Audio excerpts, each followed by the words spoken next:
Hello everyone. आज alcohol का dehydration के बारे में बताएंगे कि अल्कोहल जो 1 डिग्री 2 डिग्री और 3 डिग्री अल्कोहल होता है वो डिहाइड्रेशन होने से क्या प्रोडक्ट मिलता है। तो डिहाइड्रेशन का मतलब है removal of H2O molecule from alcohols, मतलब 1 H2O मॉलिक्यूल्स का रिमूवल होगा अल्कोहल से। 1 डिग्री भी हो सकता है, 2 डिग्री भी हो सकता है, 3 डिग्री भी हो सकता है। और ये जो अल्कोहल का डिहाइड्रेशन होता है ये पूरा जो रिएक्शन है ये यूनिमोलिकुलर एलिमिनेशन रिएक्शंस के थ्रू होता है। ये जो मैकेनिज्म फॉलो करते हैं वो यूनिमोलिकुलर एलिमिनेशन रिएक्शंस है। तो एक यहाँ पर एक एग्जांपल दिखाते हैं, जैसे कि एक 1 डिग्री अल्कोहल है CH3CH2OH, ये 1 डिग्री अल्कोहल है। यहाँ पर अगर इसको H2SO4 से अगर कंसेंट्रेटेड H2SO4 से अगर ट्रीट करेंगे और हीट देंगे तो इससे एक वाटर मॉलिक्यूल्स का एलिमिनेशन हो जाएगा। तो वाटर मॉलिक्यूल्स का एलिमिनेट होगा तो यहाँ पर जो फॉर्मेशन होगा CH2 डबल बॉन्ड CH2, मतलब यहाँ पर जो फॉर्मेशन होता है एल्किन का। अल्कोहल का जब डिहाइड्रेशन होता है तब एल्किन का फॉर्मेशन होता है। तो ये फॉर्मेशन कैसे होता है तो हम दिखाते हैं यहाँ पर कैसे फॉर्मेशन होता है। यहाँ पर CH2H इसी को लिख रहे हैं आप, और यहाँ पर CH2OH, मतलब ये होता है फंक्शनल ग्रुप के साथ। ये जो फंक्शनल ग्रुप है, फंक्शनल ग्रुप के साथ जो कार्बन अटैच है, मतलब ये जो जिस कार्बन के साथ अटैच है उस कार्बन को बोलते हैं अल्फा कार्बन, और उसके साइड में जो कार्बन रहता है उसको बोलते हैं बीटा कार्बन, मतलब उस कार्बन के साथ जो कार्बन अटैच रहता है उसको बोलते हैं बीटा कार्बन। तो जब डिहाइड्रेशन होता है अल्कोहल का तो अल्फा कार्बन से OH ग्रुप और बीटा कार्बन से हाइड्रोजन का एलिमिनेशन होता है, मतलब ये पूरा H2O एलिमिनेशन हो जाएगा। तो यहाँ पर कॉन्सेंट्रेट H2SO4 और यहाँ पर हीट देने से क्या हो जाता है, ये H2O मॉलिक्यूल एलिमिनेट हो जाता है -H2O। तो यहाँ पर एक डबल बॉन्ड का फॉर्मेशन होता है CH2 डबल बॉन्ड CH2। तो ए फॉर्मेशन होता है। ए 1 डिग्री अल्कोहल का हो गया। ऐसे 2 डिग्री के अल्कोहल का भी ऐसे रिमूवल हो सकता है H2O मॉलिक्यूल्स का। तो 2 डिग्री अल्कोहल का एग्जांपल दे रहे हैं यहाँ पर CH3 यहाँ पर CH, यहाँ पर OH, और यहाँ पर हम दे रहे हैं CH2 और यहाँ पर H। तो ये 2 डिग्री अल्कोहल है।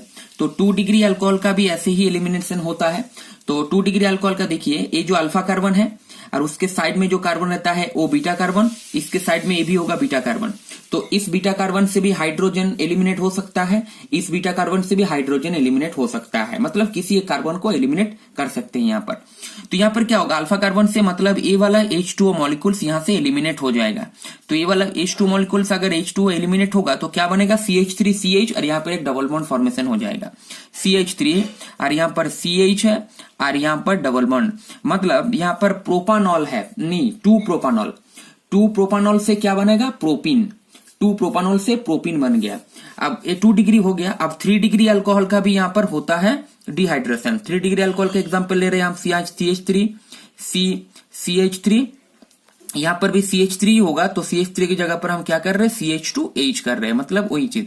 और यहाँ पर OH लिख रहे हैं ऐसे, ठीक है। तो ये 3 डिग्री अल्कोहल हो गया। तो ये हो गया अल्फा कार्बन और ये सब हो गया बीटा कार्बन, ये सब हो गया बीटा कार्बन, मतलब किसी एक कार्बन से हाइड्रोजन एलिमिनेट हो सकता है। तो हम इस कार्बन को चूज कर रहे हैं, ठीक है।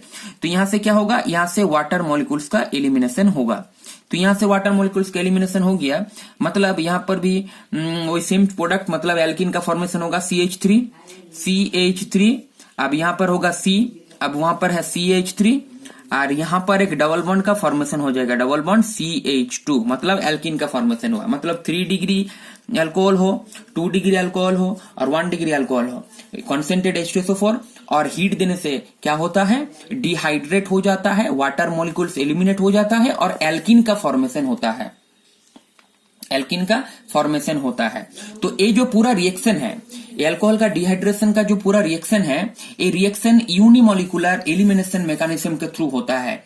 तो ये यहाँ पर यूनिमोलिकुलर एलिमिनेशन मैकेनिज्म कैसे होगा वही बताएंगे। यहाँ पर मैकेनिज्म यहाँ पर बताते हैं, mechanism of unimolecular elimination reactions. तो यहाँ पर मैकेनिज्म दिखा रहे हैं हम। तो यहाँ पर एक अल्कोहल का एग्जाम्पल ले रहे हैं, उससे मैकेनिज्म समझाते हैं कैसे हो रहा है। तो यहाँ पर CH3 CH2 CH2OH, ये है प्रोपानॉल, ये हो गया प्रोपानॉल। तो ऑक्सीजन के ऊपर यहाँ पर लोन पेयर्स प्रेजेंट रहता है। अब ये जो एलिमिनेशन यूनिमोलिकुलर रिएक्शन है, ये जो मैकेनिज्म है 3 स्टेप मैकेनिज्म है, मतलब 3 स्टेप में पूरा रिएक्शन होता है। तो फर्स्ट स्टेप में अल्कोहल का प्रोटोनेशन होता है। यहाँ पर जो अल्कोहल है ये 1 डिग्री भी हो सकता है, 2 डिग्री भी हो सकता है, 3 डिग्री भी हो सकता है। तो फर्स्ट स्टेप में अल्कोहल का प्रोटोनेशन होगा। सेकंड स्टेप में क्या होगा, कार्बोकेटायन का फॉर्मेशन होगा और एलिमिनेशन ऑफ H2O मॉलिक्यूल्स होगा सेकंड स्टेप में। और थर्ड स्टेप में क्या होगा, डीप्रोटोनेशन होगा, मतलब जो कार्बोकेटायन है उससे प्रोटॉन निकल जाएगा। तो फर्स्ट स्टेप में क्या होगा, यहां पर हम H2 दे रहे हैं, तो यहां पर H2 दे रहे हैं, तो H2 से क्या मिलता है, H2 नहीं, H2SO4 से H प्लस मिलेगा। तो यहां पर क्या होगा, ये जो लोन पेयर्स ऑफ इलेक्ट्रॉन्स है ऑक्सीजन का, ये प्रोटॉन को एक्सेप्ट कर लेंगे यहाँ पर, प्रोटॉन को। तो प्रोटॉन को एक्सेप्ट करने से यहाँ पर क्या फॉर्मेशन होता है, ये फर्स्ट स्टेप है। फर्स्ट स्टेप अल्कोहल का ऐसे प्रोटोनेशन होता है। तो यहां पर CH3 CH2 CH2 और यहां पर होगा OH2 प्लस, यहां पर फर्स्ट प्रोटोनेशन हो गया। तो यहां पर प्रोटोनेशन हो जाने के बाद सेकंड स्टेप में क्या होगा, सेकंड स्टेप में ये वाला कार्बोकेटायन का फॉर्मेशन होगा, CH3 CH2 CH2 OH2 plus. अब ये जो है ये सेकंड स्टेप में कार्बोकेटायन का फॉर्मेशन होगा, ये इक्विलिब्रियम साइन में रहेगा, ये भी इक्विलिब्रियम साइन में ऐसा होता है, तो ये सब इक्विलिब्रियम साइन में है। अब यहाँ पर क्या होगा, H2 मॉलिक्यूल्स का एलिमिनेशन हो जाएगा। तो H2 मॉलिक्यूल का एलिमिनेशन हो जाएगा, तो यहाँ पर क्या फॉर्मेशन होगा, CH3 CH2 CH2 प्लस, मतलब एक कार्बोकेटायन का फॉर्मेशन हुआ, 1 डिग्री कार्बोकेटायन का फॉर्मेशन हुआ। अब थर्ड स्टेप में क्या होगा, थर्ड स्टेप में प्लस H2 मॉलिक्यूल्स यहां पर निकल गया, प्लस H2 मॉलिक्यूल्स यहां पर निकल गया। तो थर्ड स्टेप में क्या होगा, इसका नीचे एक प्रोटॉन निकल जाएगा, मतलब CH3 CH और यहां पर H लिख रहे हैं हम, ये वाला एक H और यहां पर CH2 प्लस, और यहां पर तो प्रोटॉन दिया हुआ है, मतलब H2O। तो H2O क्या होगा, इस प्रोटॉन को एक्सेप्ट कर लेगा। तो प्रोटॉन को एक्सेप्ट करने से क्या होगा, ये जो बॉन्ड है ये बॉन्ड यहां पर चला आएगा। तो क्या हो जाएगा, CH3 CH double bond CH2 plus H3O plus, मतलब ए वाला देखिए, अल्कोहल से 1 डिग्री अल्कोहल से यहां पर एल्कीन फॉर्मेशन हो गया है।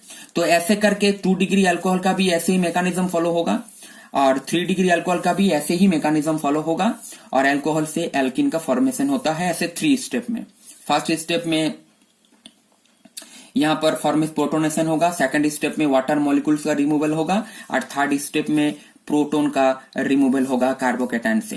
तो first second third 3 degree alcohol के सबके लिए ही सेम मैकेनिज्म होता है। एक पूरा मैकेनिज्म यूनिमोलिकुलर मैकेनिज्म है, यूनिमोलिकुलर एलिमिनेशन रिएक्शंस का मैकेनिज्म है। तो ये है पूरा dehydration of alcohol. Thank you.